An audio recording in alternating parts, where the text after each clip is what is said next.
Hey everybody, welcome into the Beehive. I'm your host, TheBee at LLC, and this is where we stack precious metals like it's pollen and nectar.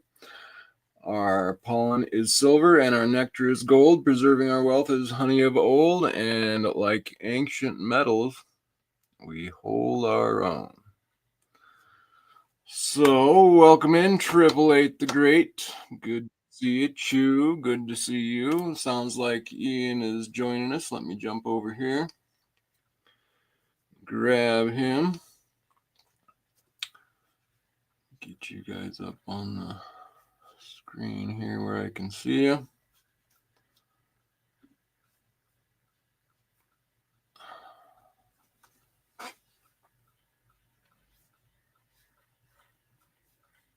And I've got Ian's desk, so I'm thinking he's going to be sitting behind it shortly. There he is. Oh, nearly made it on time. Ian, there you are. Good to see you. How you doing? Good, thank you. Good. International Tea Day today, so I've got to pour some tea. Oh no. You can't have a Brit without his tea. You don't want that, right? Not me, anyway.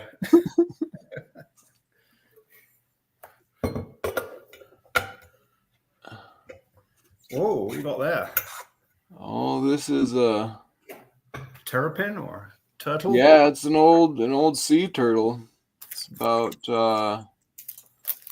350 BC, somewhere in there. I suppose I could get the exact number out, but yeah, it's an original Aegina sea turtle. I guess there's no copyright on any of those designs either, is there? I guess they... Well, I don't know about that, but a lot of people know that design. Yeah. 510 to 500 BC, that's what it is. So it's an old one. It's one of the more OG coins.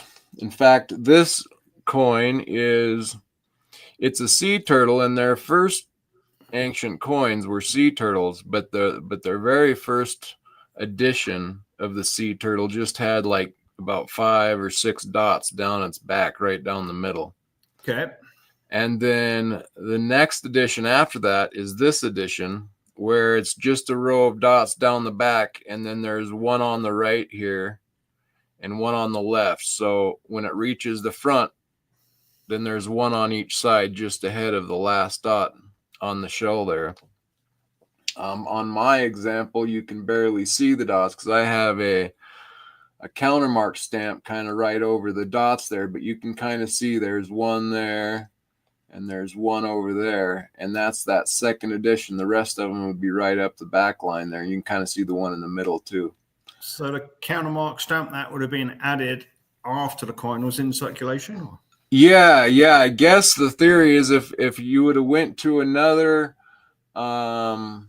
area of land or registry or money, or is a different area, another country, I guess you could say, you would take your money from your local area and take it through and give it to one of their moneyers, and they would take your money and counter stamp their mark on it.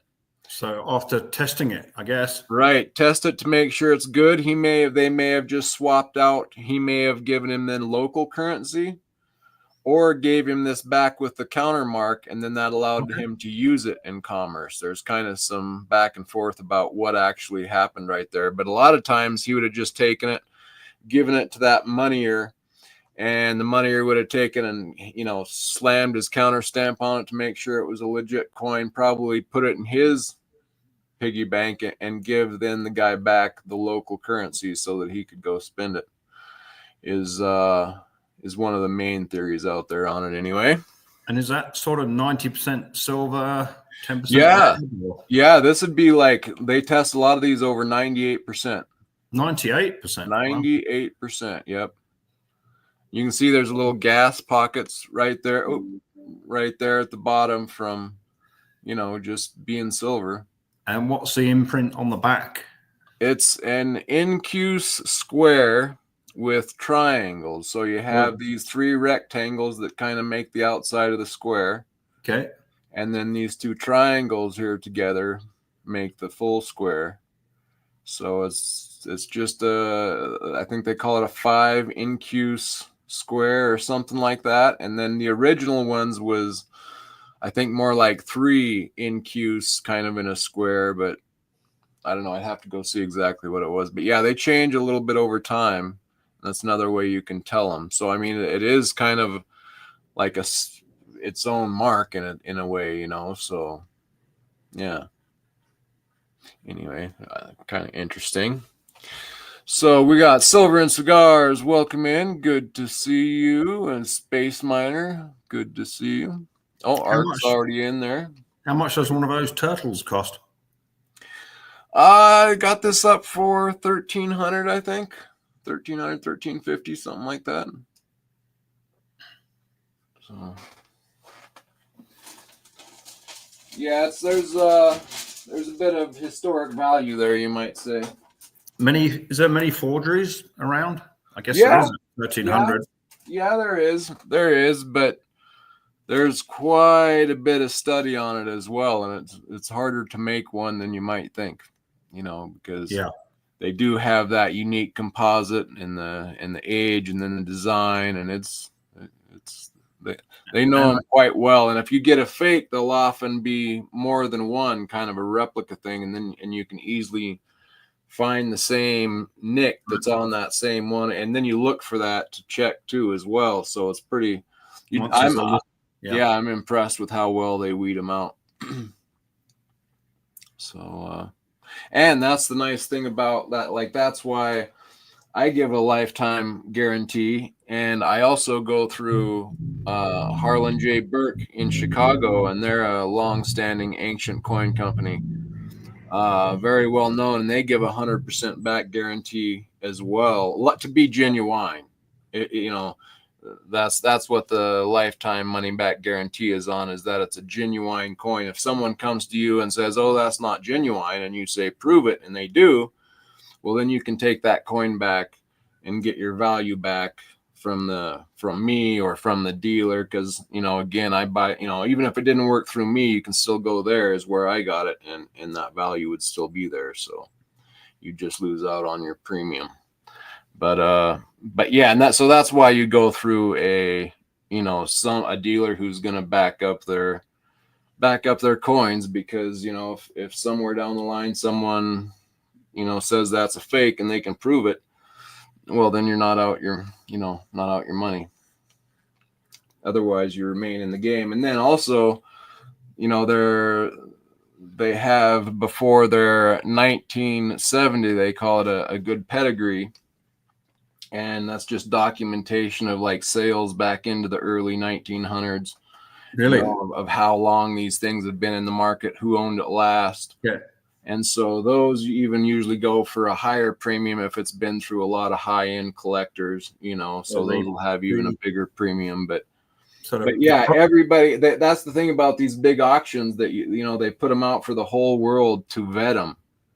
And so all the ancient dealers get to look at these auctions and vet stuff. And so it's pretty well known they know what they're doing. I'm learning, but so anyway, how are you doing? How's your shop doing? Good, thank you. Working at the vault mainly today, getting orders packed and sending shipping labels off. Been buying a bit of retail product people are needing to sell, so that takes a bit of time, giving shipping instructions and sending the security bags and printing emailing labels. Wonder why I heard that from some other dealers that today was a really big sales day for people. People were bringing in a lot of metals to bring in. It's a mix. I mean, one client, he's been saving in gold. It's his savings account. Yeah. So he bought a lot of gold in the mid 2000s, 2004, 2006. Knowing that he might need to sell it, he needs to sell some of it. So now he's selling it at 3,000 plus. So done pretty well. No doubt. You know, and it's also even if you do eventually have to sell it, all the time that you held it, it's an insurance policy against the inevitable. We don't quite know when it's going to happen, but it looks like it's getting closer, doesn't it? Have you seen the bond yields rising? The 20 years over 5% and the 10-year to 4.6. We think we're heading for an interest rate rise by the Federal Reserve, because they always follow what the market dictates they want to buy US debt. They never lead. So yeah, right. They're always, that's what they say. They're always data dependent, right? That's what they forward guidance. Yes, right. Truth seeker, good to see you. Yeah, so let's talk about that a little bit. What so they tried to sell off some treasuries and it was kind of a no-go, or what? No, the market demanded a higher rate. I think they must have adjusted it sort of live real time, seeing how the bids are going. I was just listening on the truck on the way over to the store earlier that the 20-year was over 5% and the 10-year 4.6.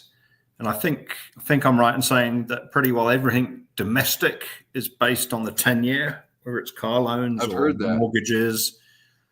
Okay. So it's getting scary because we still got trillions of debt that's rolling over that we have to pay back the principal this year and then borrow it again. But we're paying back debt that might be taken out at 1.5–2%. And now we have to pay 4.6. It's like, whoa. Right. And then the government is all holed up trying to pass through the big, beautiful budget big plan, bill, adding another 4 or 5 trillion onto the 37 trillion. And I hear that the tax break that they're bragging about is just not raising the tax. Not that they're going to cut anything, but they're just not going to raise the tax, which just makes it worse. Yeah, the tax cuts that were given in Trump's first term are expiring, so it's not letting them expire. That's the bulk of it. And then I think they've thrown a bone to some of the Democratic states with the allowing your state income tax to be offset against your federal income tax, increasing the threshold, what you can claim on that. Us doesn't affect us mortals. It's only those millionaires who are, Right. Well, let's see here. We got something too long. Looking forward to meeting up. Oh, cool. Good. Yeah, I hope to have you there, True Seeker. Okay, I see. Yeah, well, yeah, that's kind of what we've been wondering, right? Who's going to start buying all our debt, and apparently we were finding out, right? Kind of right here. Yeah, I mean, Britain and Japan have overtaken China as on the official list of holders of US debt. My suspicion is China has more, but they sold it, then bought it back covertly. I have a hunch they're going to use or what? Well, there's some trading houses in Belgium where you can sell treasuries and you can buy them back through like a shadow, so no one knows actually who owns it. I see. If they've done that, they've got a lot more leverage, because if they got 2 trillion, right, they could say, well, we're going to sell all of ours, and it'd be double what you're expecting or what they're expecting, and then they would still have more to sell. So we might think, oh, we got away with that. They've dumped 1 trillion. The world hasn't ended, and then they dump another 1 trillion. Yeah. Don't know. We're in ever increasing fragile times. So do you think that the downgrade had anything to do with that? Is that just is that making it that more aware to people? Is that going to be an alarm bell for anybody? Do you think that has an effect, or? It's a reflection that there is more risk that you're, and I don't think anybody doubts you're going to get dollars back, but it's what will be the purchasing power of those dollars. Right.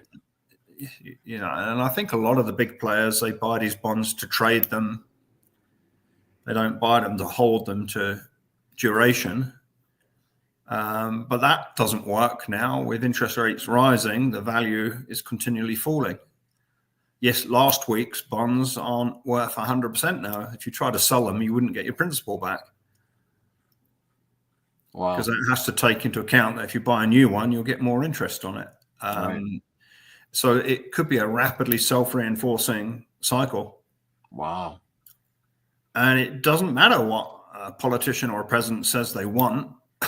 It's like when you're up against international markets and bond vigilantes and people with trillions that are trading, you know, it really doesn't matter. It's what the market decides. So then, if the interest you're thinking, you know, I'm just trying to walk this through. So if the interest rises on that, then it becomes possibly more valuable for someone to buy it.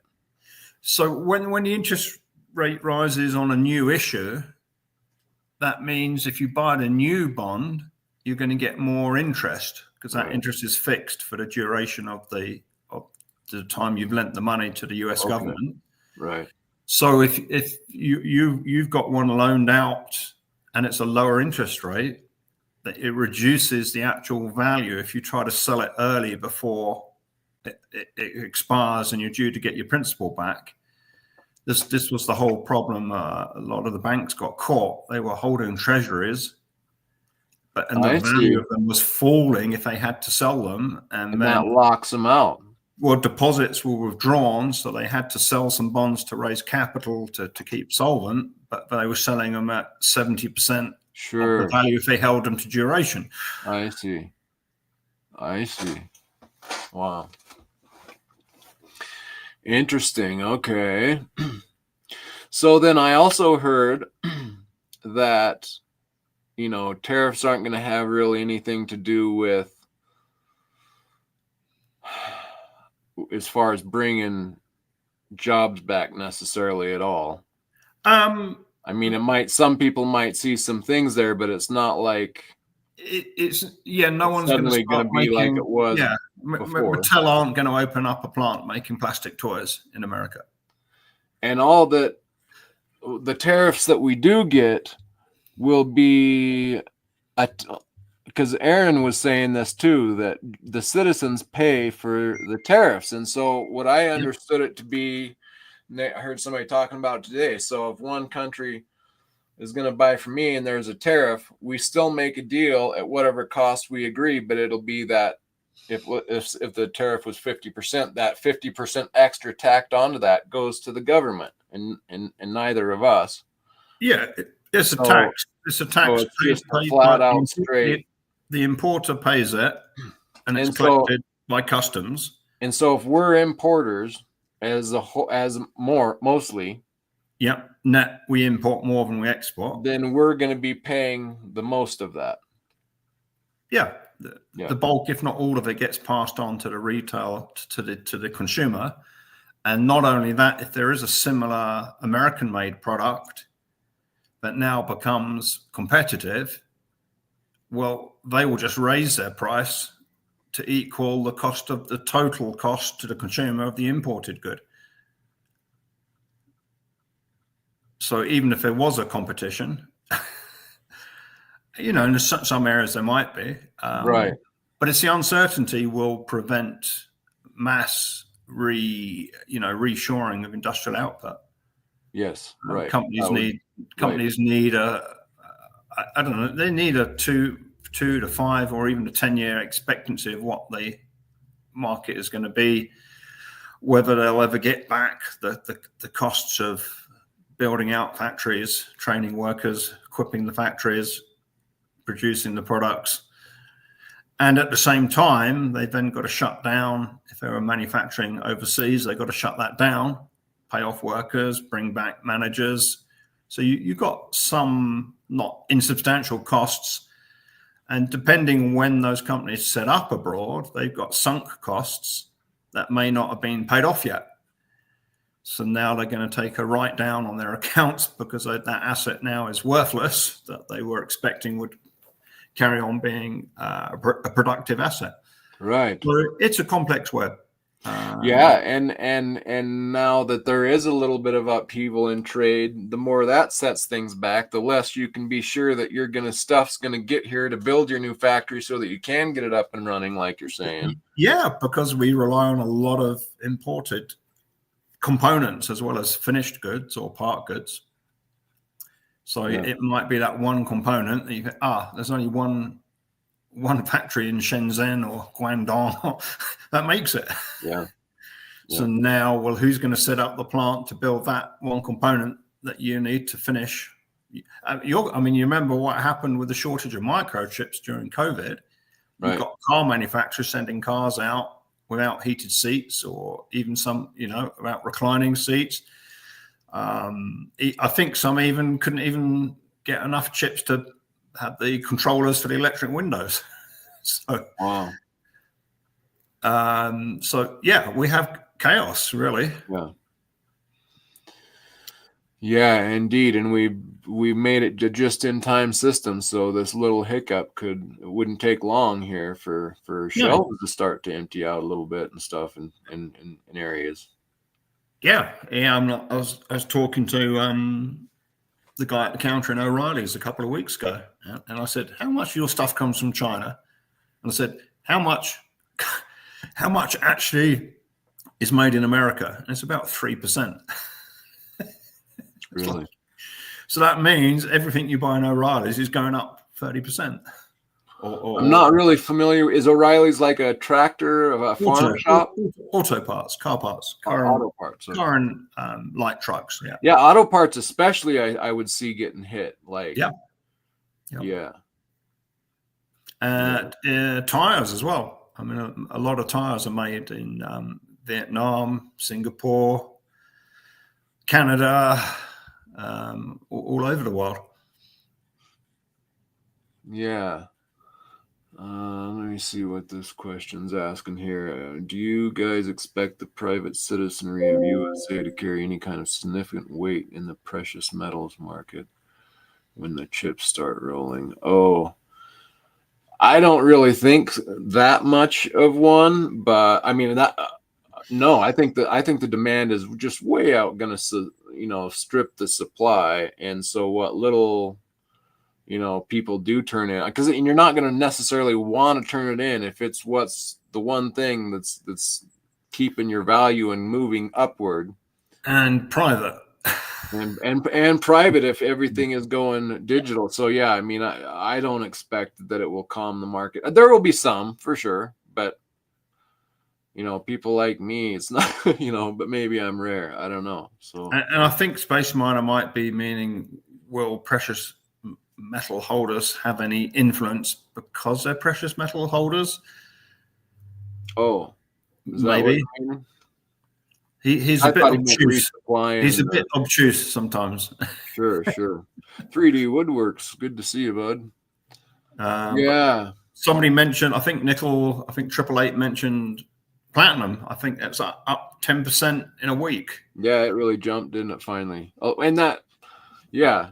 And I think that's nothing really, too, for platinum, right? I mean, I think platinum can really move once it gets going. I don't know when that's going to be much more volatile than silver. Yeah. And very limited retail product out there. And I found out why there's been very little retail available. I was talking to a fund manager, and apparently they bought $2 million of platinum a couple of months ago. Wow. And they actually cleaned out a lot of the retail product, and they're still waiting for some of it to be shipped to them. Wow. So that's made a big difference. And the wholesalers, because it's been really tough in the industry, they've been looking at, do you know what? If we're not selling it, we're not stocking it. If it's not turning over, we're dumping it. So a lot of retail-friendly, platinum bars, coins got melted. Actually, literally went to the refiners. Wow, interesting.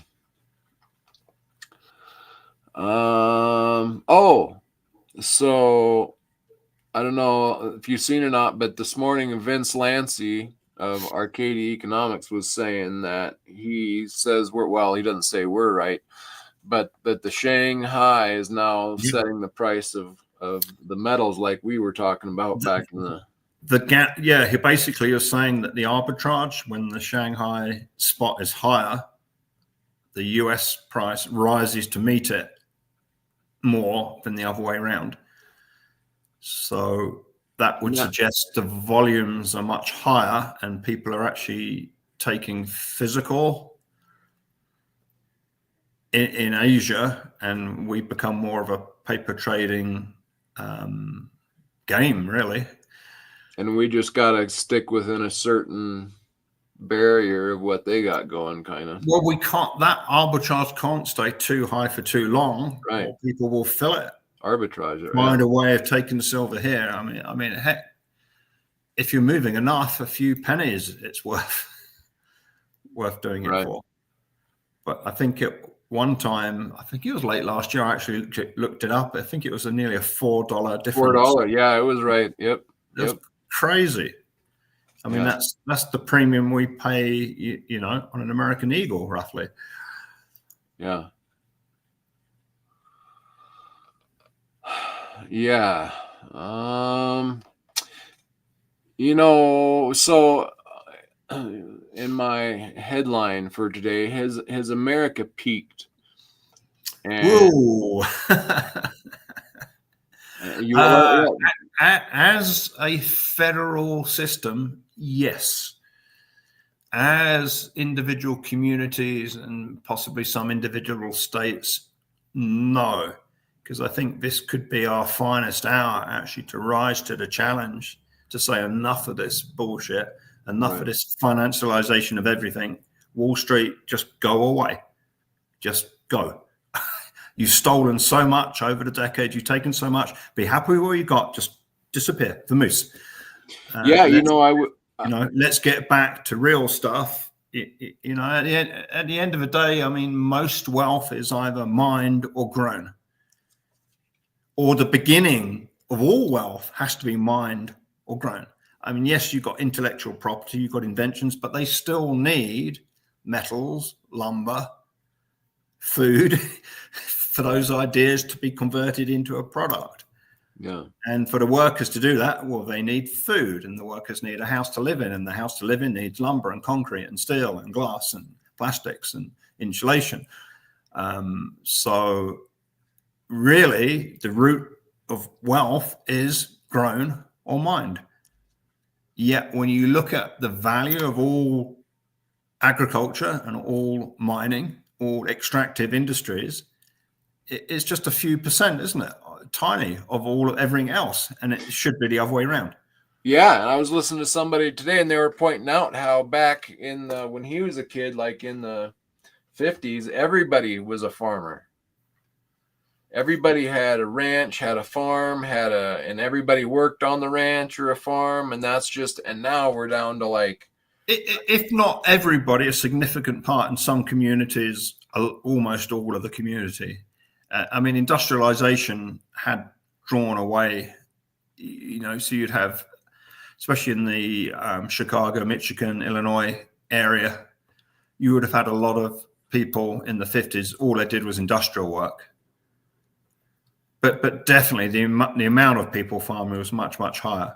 And a lot of that's dropped due to the, you know, increase in farm machinery. Advancements in, machinery and all, for sure. And the way I find that a little nerve-wracking myself. Like, you know, I grew up on a ranch, and you know, we had machinery, and it was smaller, and then I watched over time as, you know, the great big machines came in, and pretty soon, well, it's just easier to get them, to have them come cut our stuff, and it became and so it's really funneled down, I guess. But you know, the problem is, like with these new great big machines, you go out to start some of these $1 million combines, and it won't start because one of the tires has low air pressure, or it needs a software update.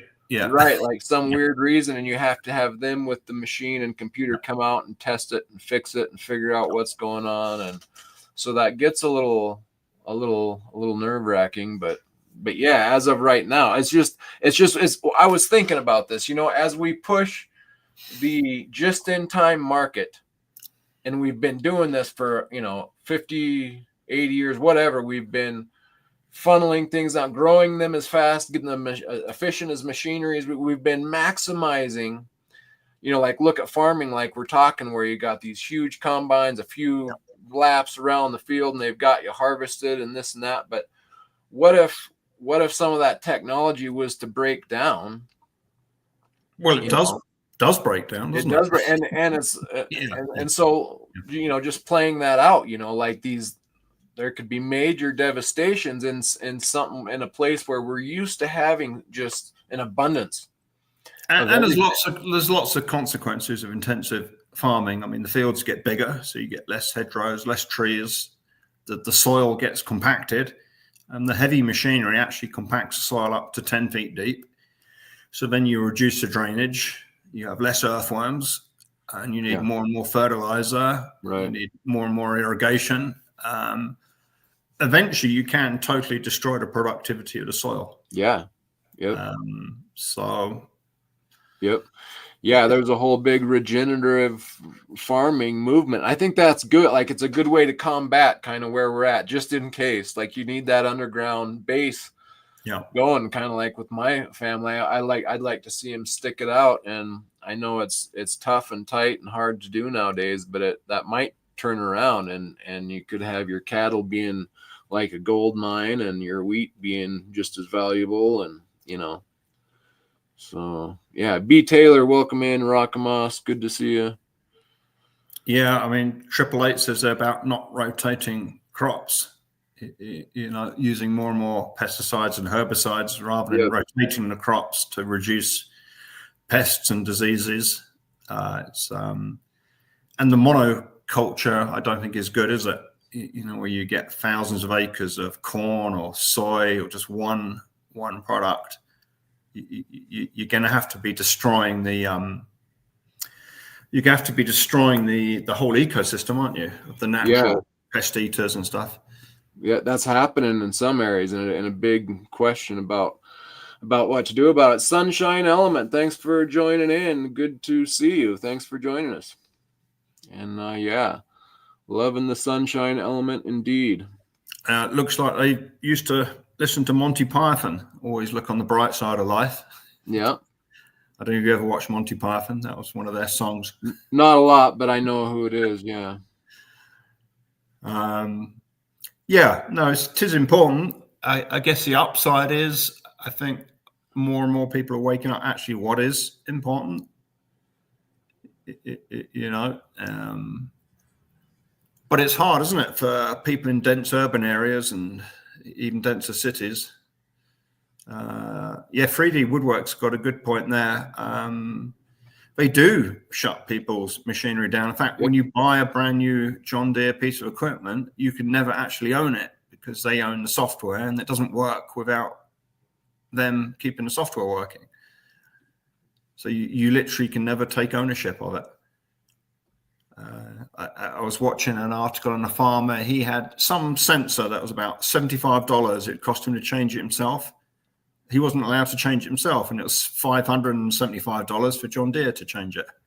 Yep, that was happening back in the. It's just gotten way worse. Right. Yeah, you can't. You don't have. You buy $1 million piece of equipment, and you can't handle it, do anything with it. You got to have them come out, start it, run it for you, program it for you. I've got a friend locally. He's 80 years old, and he's always been independent and a contrarian thinker. And here's a rule: it doesn't come on the ranch if you can't fix it on the ranch. That's there it. You go. It doesn't come in. If I can't fix it, I ain't coming. Yep. Yeah, I was saying too that just your mechanical, like even hot rod cars are just going to be really stay hot, because if you can just a mechanical machine that you can still get parts for. Yeah. Yep.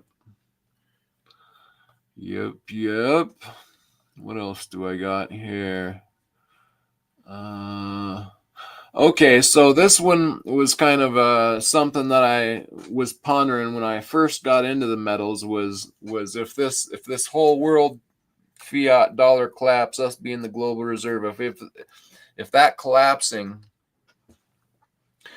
was worldwide and happened in a as it is now, except the thing that I'm seeing happen now is that we're kind of a line is being, it's like the world's getting cut in half somewhat. I'm starting to see signs of that. Whereas before I was thinking if it all goes down as one piece, all of the world's value will be looking for that gold and silver. Now, even though we're separating, that still may be the case that's going to happen. But I'm wondering now if that's going to have an effect if one half of the world breaks away from our dollar a little bit more. It'll be more than one half of the world. I think it's all the world, isn't it? Well, at some point, yeah. I mean, if it's only Britain and Japan who are actually increasing their US debt holdings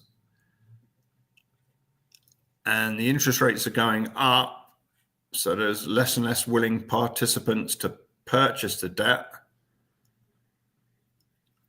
we're going to have to do something pretty draconian, pretty extreme, pretty rapidly to slow down the demise of the dollar. But it's not just the dollar. I mean, pretty well every other currency is as debased or more debased.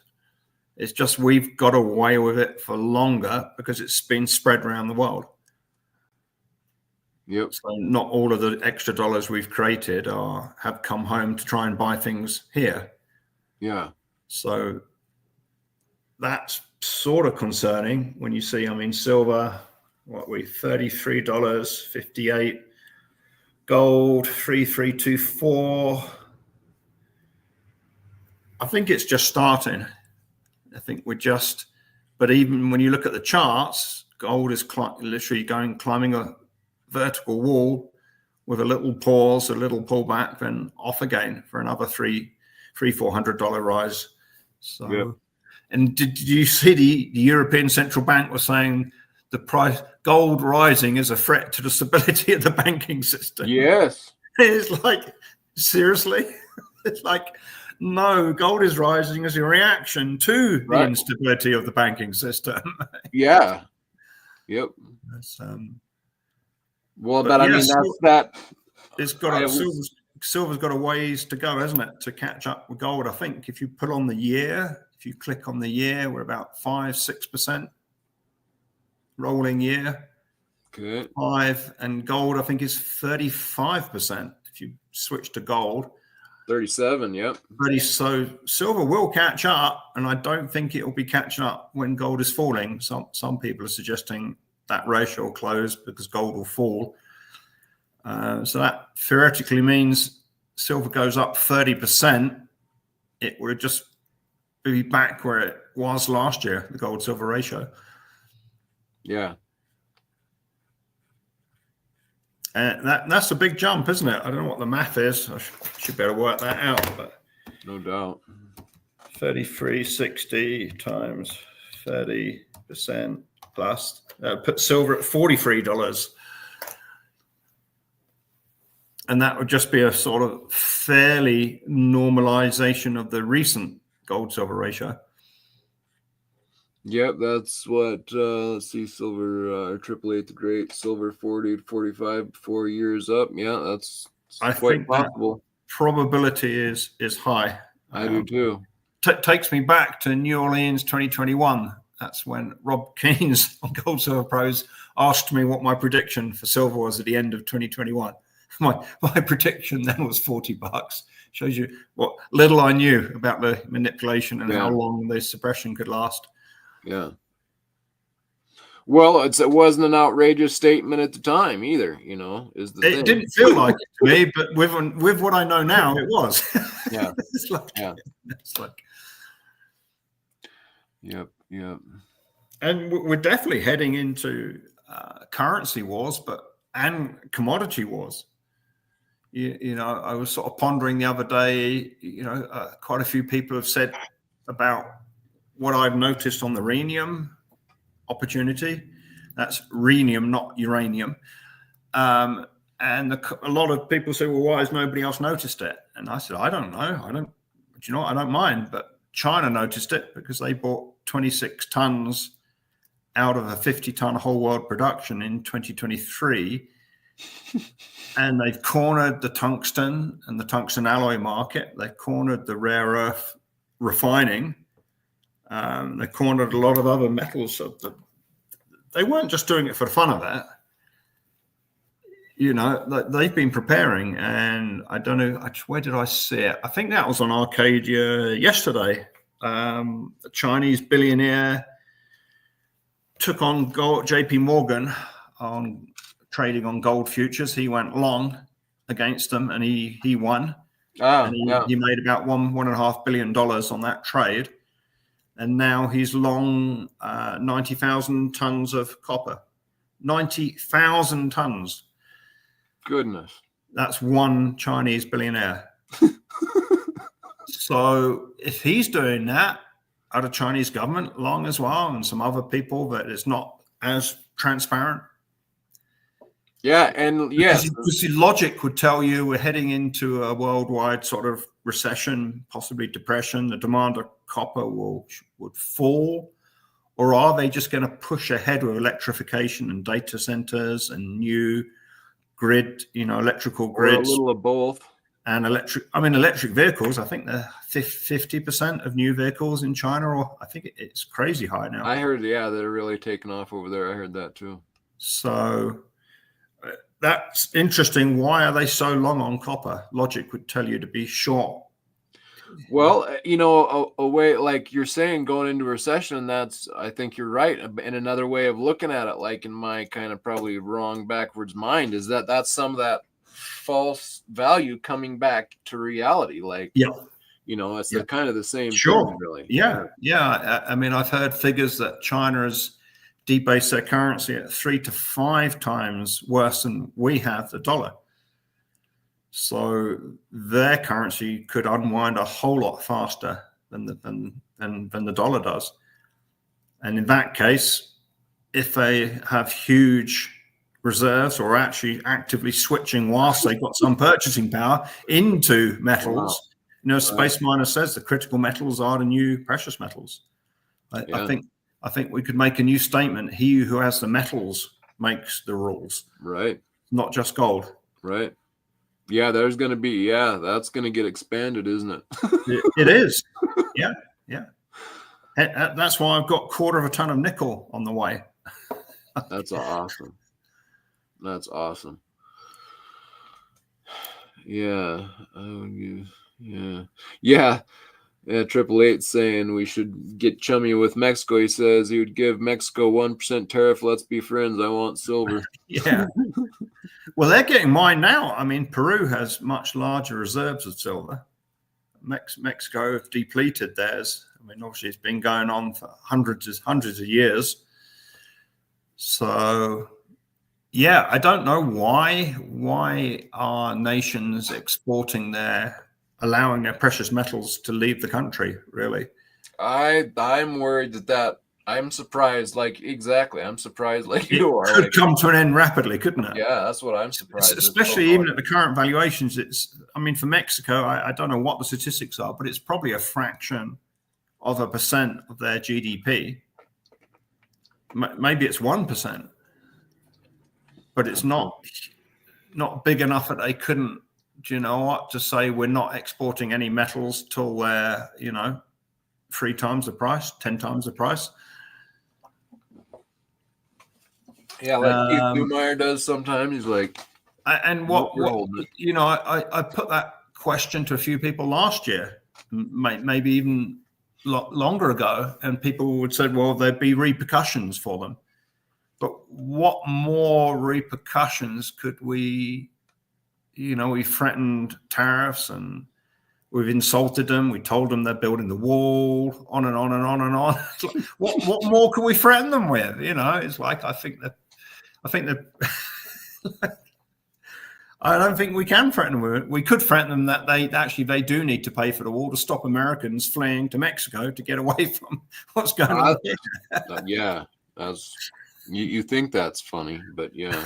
It's like, we've got someone from Mexico coming to the symposium. in Oh yeah, June. Actually. Yeah, cool. Kathy is coming from. She spends 6 months a year in Mexico City, actually. Cool. I've been to Mexico City once on my travels. Spent the It's night there. huge, isn't it? 20 million people. I couldn't see how many people. I didn't get a good look at it, but it was beautiful. Right. And some slums as well, I guess. Well, I'm sure, but I mean, just like the part area that I was in was just lush greens and mountains and cliffs, and I was impressed. I was surprised. Yeah, True Seeker. There it is. Nice. He's worried about his half. He's Good worried about his pickup. half. I need to get some too. I got to get in that boat too before she dries. It's gone up $50 at least. I've got to get the new price tomorrow. I just had somebody ordered 80 kilos today. Wow. Cool. Yeah, nickel is that's about as low as it's been, I think, for a long time. $7. It seems to swing between $7 and $15 on the commodity charts.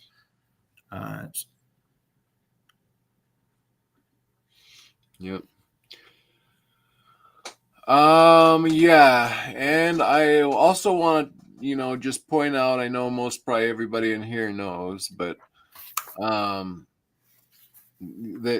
today's money, even though a lot of people say, well, we're already electronic and all this stuff, I think there's just with what's coming, there's going to be an amazing push for the CBDC, and it will be something way different than what we have right now. Even though that you might not need to change anything, you might even keep your existing bank card, but it'll be different, and it'll be you can have your thing or get your stimulus check or whatever if you do X, Y, and Z. It won't just be because you're a citizen anymore. There'll be things involved, at least once it gets rolling. Maybe not, but just like it was funny to me, when there was the warp speed came along. It was Krispy Kreme donuts was offering in Denver. If they give you a dozen donuts if you get your safe and effective treatment. Really? So, yep, Krispy Kreme, get a dozen. Oh donuts. My gosh! I hope they get sued out of existence. I've never eaten a Krispy Kreme since, and I used to like Krispy Kreme. But yeah, it'll be something like that, something ridiculously frustrating, and in my opinion. So yeah, it's not the same. It makes compliance on all sorts of levels pretty well compulsory, doesn't it? Yes. Yep. It'll be control like we have not understood. So yep. How long do you think we've got, personally? I don't think I see it happening in the airports already. They're already making moves for it in the airports. Right. Everything is digitized. Everything's controlled. Yes, and they did I've been traveling to several different large airports, and they've all been undergoing major construction. I've talked with some other people. They've been to other cities, and their airports are under construction too. Right. And I knew what our DIA, because DIA is not that old, but yet they were doing a bunch of construction in there, and I knew what it was. In my mind, I figured what it was about. And this last time when I went up to Canada with you, or I flew up there and met you, they had opened up the new area of DIA, and it's just all about, there's no backing out without you getting under and into the new system. They just streamlined it, knowing what's coming, I think. I mean, it's very, it's like you're a sheep in a chute. If you've ever worked on a ranch, you just see it being built in and how they're doing it, and but yeah. So I don't know. What do you think? Okay, so I think they, to introduce it, the I'm not going to say they. Let's describe who they are. The leading financiers, the criminals at the top who are directing this, and been planning for it. So that's the Bank of International Settlements, the central bank heads and their masters, because they're owned by a group of companies and individuals. It's a private entity, right? It is. It's yes.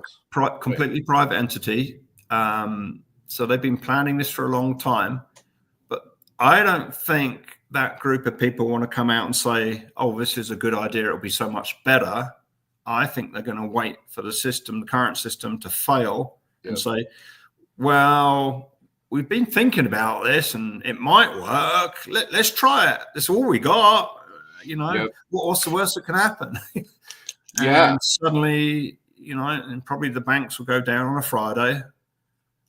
Your cards will stop working Saturday, Sunday, and then maybe Monday or Tuesday they'll switch on the new system. And there'll be a little bit of lag where you can still use cash.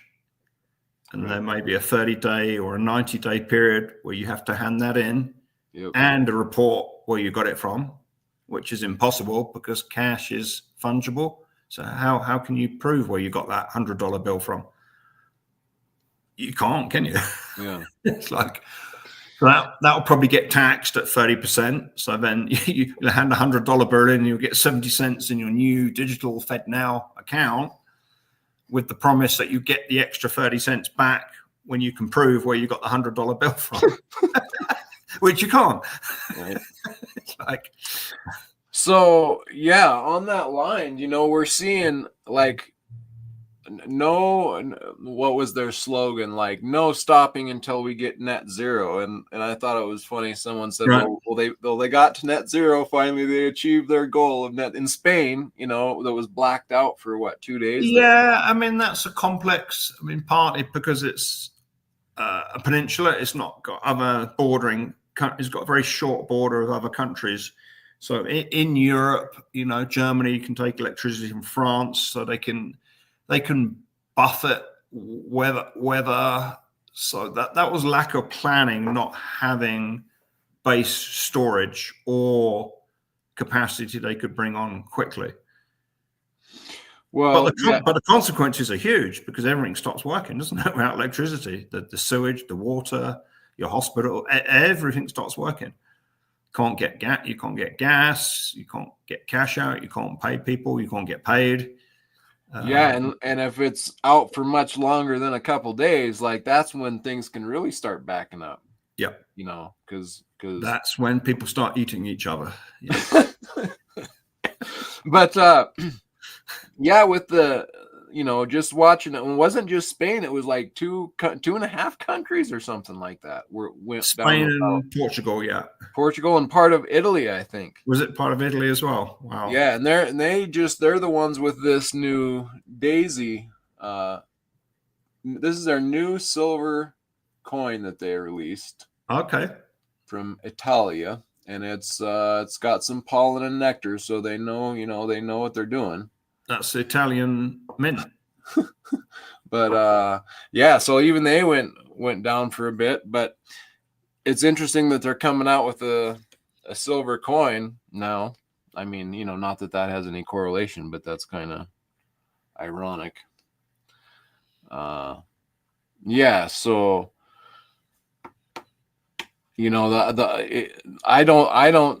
it wouldn't surprise me if that the cyber attack thing starts kicking in, the power outages start kicking in. Throw in another pandemic, throw in some severe weather events, throw in a solar flare, throw in a little bit of, I don't know, martial law, a little bit of unrest. It's like, yep, Lady AG, good to see you. Thank you for the comment. Yes, it is a beautiful coin. This is a new coin from Italy. And it's one of their first bullion coins that they've put out in a long, long time. And it has, I guess, Lady Flora on there. I'm not sure. But, yeah, it is a beautiful, beautiful coin. So, yeah, a lot to look forward to, isn't there? Yeah. But I don't think anything will be too drastically changed. I mean, it'll be a gradual increase in control. So I mean, hopefully it won't affect straight away. I guess the only difference on precious metals, every purchase will be every purchase of anything will be recorded now permanently. Yeah. Well, I guess that changes the plan a little bit. It's probably why you want to get what you can before, whilst it's private. Yeah. You know, and I came to realize that not that long ago. I thought, you know what? You know, and I think that thought came when people asked me, well, what are you going to sell at 50? Are you going to sell, what price would you sell your silver at? And then the more I think about it, it's like, if I don't have to sell it, I don't think I will. Right. Like, it's the wrong thing when you're thinking of what price of fiat exactly, to. because at that point things are going to be moving and changing so rapidly. How are you going to know what you're changing into is going to be a store of value, or Right. it's definitely not going to be private, is it? Right. Unless you're doing exchanging your silver for a pickup truck, or that's it. You'll be wanting good. But even that, you need to register the title of your state. So that's a registered purchase, and they can come back and say, well, how did you pay for the pickup truck, can't they? Yeah. Oh, I paid for it with silver. Well, where did you get your silver? Yeah. So that limits it to trading it for homegrown food, I guess. The informal barter economy, which is probably supposed to all be declared, isn't it, under the IRS? Yeah, rules? I mean, they're going to try. There's no doubt they're going to try to lock it all down. They're going to try to make any of those transactions illegal, but it'll make things. You know, there will definitely be a large black market at that point when they start doing stuff like that. Yeah, 888. So he's put a figure of $200 an ounce. But it looks like we're heading for about 18% inflation. So you'd have to be $236 in a year's time, and so on. It does look like we're going to be getting around 18% actual inflation for the cost of goods and services that normal people have to buy. From here to next year. Yeah. Yeah. Ouch. Because we already got plenty built in probably there on top of it too. Yeah. Yeah. And I can't see there's any real way of controlling that. Unless you make 20% of the population unemployed, so spending drops so much. And especially if what just happened, if we can't sell any more of our treasuries and bonds and stuff like that, then the Fed is the only buyer of last resort, right? So if they're going to do any purchasing, them like for this golden dome, I don't know if you heard about that, but that's probably pure money printing. Why does it need to be golden? Golden. And why do we need a dome? I mean, is this the Truman Show? We're trying to make the whole of the US the Truman Show. Stick a dome over everything. It's bollocks. Yeah. It really is. Yeah, but all that stuff like that will be just money printing. Well, if they say that's going to cost $5 trillion, it will cost 20. Right. And it will be 10 years later. It's kind of, I mean, again, isn't it purposeful? And I mean, you even hear Trump saying bring the dollar down. I know everyone doesn't think that he means bring it down like it may come down. But he also says he's a fiscally responsible president. Yeah, he's the president who added the most to the deficit in the shortest time ever. Yeah, I think this is just like gaslighting or whatever you say, like it's. No, I mean, you just if you look back, every president has added to the deficit, some more than others. Oh, and yeah. And sure. It's stealing from the future, and I think the future is now. Yeah. I think the chickens are coming home to roost now. I do too. And yeah, I mean, Lady AG 999 saying about the federal monetized debt. Yeah, but we're on the hook for it. Yeah. The Fed's never gonna. They're never going to lose money. They're always going to make themselves whole. Yeah. Whether it's running off of the gold or whatever they'll do, they will never lose. Personally. Right. So yeah, because they make back the debt that they put out with interest, or they don't do it. and they're supposed to return the excess interest to the Treasury, because that was their argument. It doesn't matter how big the debt is, because the Treasury always gets the excess interest that they're paying the Federal Reserve. They have this weird convoluted thing, but it really doesn't matter how big the debt is, which is just doesn't make sense. Because if you look at that personally, would you rather have a $100,000 mortgage and pay $1,000 a month interest, or would you rather have a $1 billion mortgage and pay 1,000 months interest? Well, if we were at the head of the curve, I mean, you could have that argument, but we're not. We're at the back end where we're losing out faster and faster and faster the more this happens. Yeah. And so we're at the wrong side of the Triple Eight said Trump will have a stomping fit. The Fed will raise interest rates. Yeah, that's what he was saying earlier. He thinks they'll raise the rate. They follow the market. They can't. Their target rate can't be so far below the actual to make them look really stupid. They have to try and keep catching up with what the market, and the market being the people who buy the debt, insist they get in interest. They can't have that gap too big. Do you think that at any point they'll just look over at gold and shake their head and say no and just walk away from all that and go to gold? I mean, if gold is running leaps and bounds over this stuff, it would take a mind-blowing level though to even start paying off the debt. Yeah, but for the people who are interested in returns or that's why you go into these, right? So like, why if you're looking for a return here, and like you say, the interest rates are here, but actual inflation is 10%, not 5%. Yes, I mean it's been like that for decades. So why not look over and see gold that's just running leaps and bounds over top of all this? A 30% we were just looking on the year. So why not look? That's what the central banks. That's what the central banks are doing, isn't it? And so I'm confused as to why more people can't turn their head over there and see gold. I don't know. I don't know if my dad will ever watch this, but Dad, we were talking about this when gold was half the price it is now. Yeah, like in pounds. It's such a mind washing, huh? But they don't look. It's trust, and a lot of people are too trusting in the financial system. They're too trusting in their financial advisor. They're too trusting that the system that has served a lot of people very well. Right. For decades, for 40, 50 years, it's really worked well. Yeah. For some people.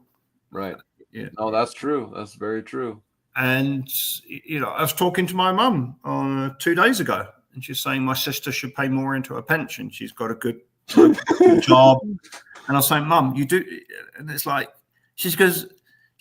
my mum sorts of get it, because I took her a sovereign when I went to visit her last year.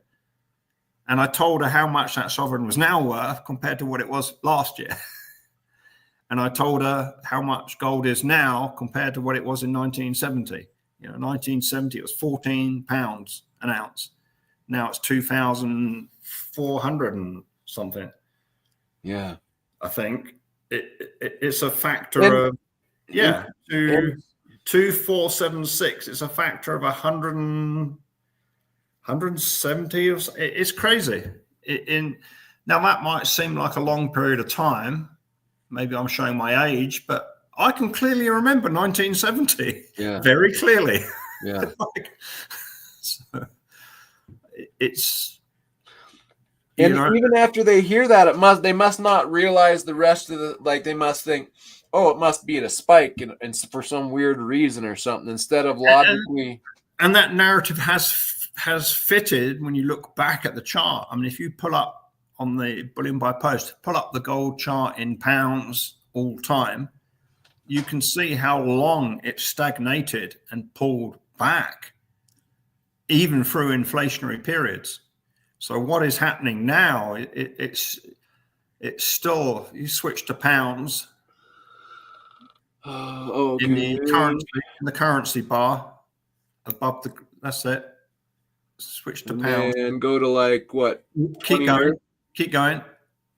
There'll be more. Slide that option. Slide that menu up. You can get all time. Click on the years again.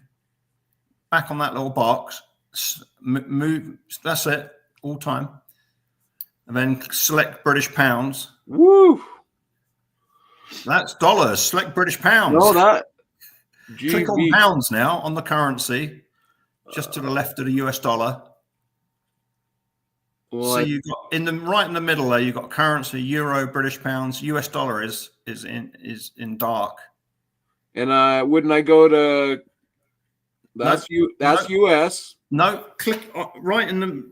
Go take the cursor down where it says create free account. See where it says create free account. Yeah. Right at the bottom. Oh yeah. Right at the bottom, in the middle. Go up from there, and you'll get to British pounds. Oh, okay. I see. There you go. Sorry. You can tell I know this chart so well. I'm always looking at the wrong place. Okay. Right, now have a look at that chart. Okay.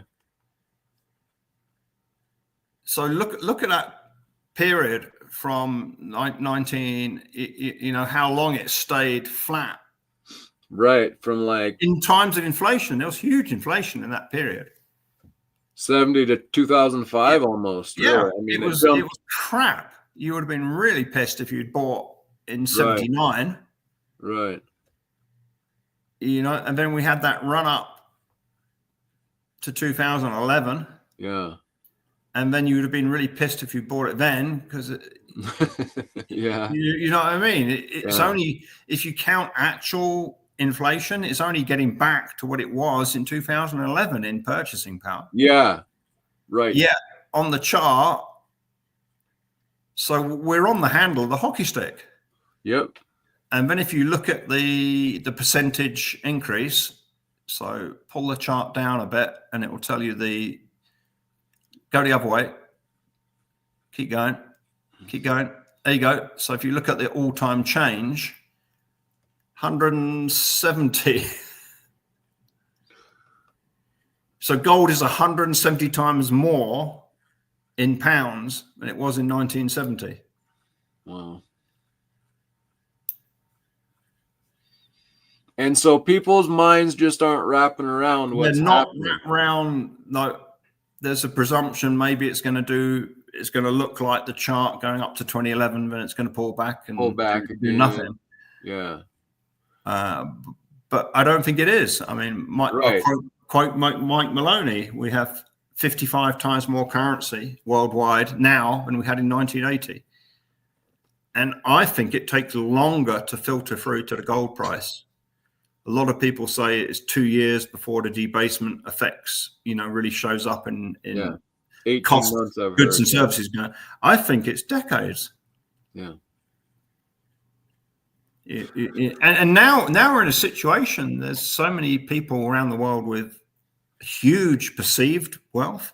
If a handful of them choose to switch into gold, it's game over. Yep. One person in silver. One of them goes into silver, because if silver roars away, it will push gold up. Right. And then like we were just saying, it'll be all the metals that you that's what I see. That's what I was saying the other night. This is all going to come back to people going through all the metals with a fine comb tooth and just, yeah, Osmium's gonna that'll be huge, and they'll just work their way through. All of it. Yep. Yeah. Okay. Cool. Well, we have had our hour of time. Our hour of dread. Dread in the markets. I was just looking at comment 888. He's not a fan of Powell. I was like, I don't think I have any sympathy for him. He could resign, just let somebody else. I don't think he personally thinks he can save the system and make everything, bring us back to a sound, balanced economy. I think he knows his role is to do what he's told. maybe he can't resign. Maybe he's told, if you resign, you're dead. Like, you got to stay there. You're the stooge, you know. Yeah. Space Miner, what are you talking about? I don't know if I'm LLC. They could be still contractually bound. We might be delayed by process. I believe one of the holdups on Platinum is actually contract fulfillment at set rates once contracts in game on. Well, yeah, I mean, we know I have my theories on, you know, why it's been so steady is because where you find one of the places you find large platinum mines is in Russia. And I think that during the war, they don't want a lot of value going into certain areas. That would be my guess. But well, Russian platinum is blacklisted by the US. Anybody caught theoretically dealing with Russian platinum then gets secondary sanctioned. Yeah. So, but my hunch is the reason platinum stayed so long for the last 2 to 3 years is Russia's been selling it at a discount through proxies. So they have been selling it. That's my hunch. Yeah, because, well, I would say all of those things are probably so. I mean, yeah, I can see that being because it's just been flat for. It's been worse. I mean, it was over $1,000 3 years ago, I think. Well, yeah, but it was. I mean, it's been at 1,000 for a long time. In 800 to 1,000, or to 12, from 8 to 12, kind of just right in that. Yeah, that's interesting. Ray Dalio bought a lot of gold. Wow, it's all falling into place, isn't it? As we said earlier, ECB's trying to blame gold for a potential instability of the European. Well, it's kind of. I mean, I know they're backwards in it, but it's true in a sense that if people wake up to gold, it will sink the rest of the ship. I mean, it should. It's going to anyway. I mean, yeah, just not in the. It's like blaming the lifeboat for the ship sinking, isn't it? Yeah. Yeah. It's like. Yeah. Yeah. All right, guys. That's true, Ian. Rhodium, ruthenium, platinum is on flash sale from Russia. Yeah. Right. Dalio bought 319 million worth of gold. Goodness. Wow. That's enough to move the market, I would have thought. Is this just recently, evidently, 888?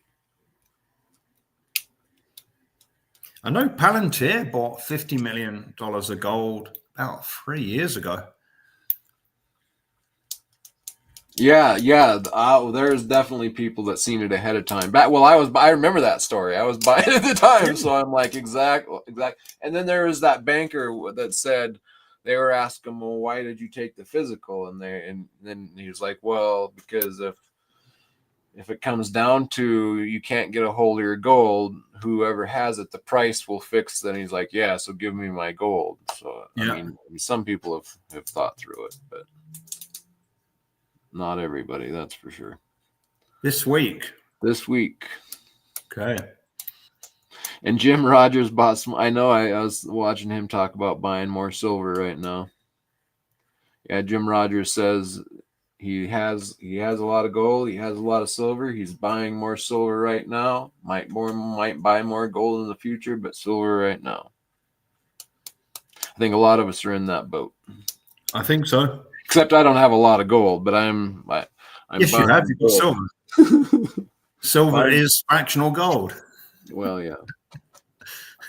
If you don't hold it, you don't own it. Yeah, that's where I mean, at the moment, 98 ounces of silver is an ounce of gold. So silver is not gold. Yeah, and it's a good leverage to it, I think, right now. So. Okay, guys. Awesome. Thank you very much. We will be back with another one. So stay tuned. Appreciate everybody coming in and chatting with us, hanging out. And thank you, Ian, for coming and keeping us on track. So I try. All right, everybody out there. We will catch you on the next one.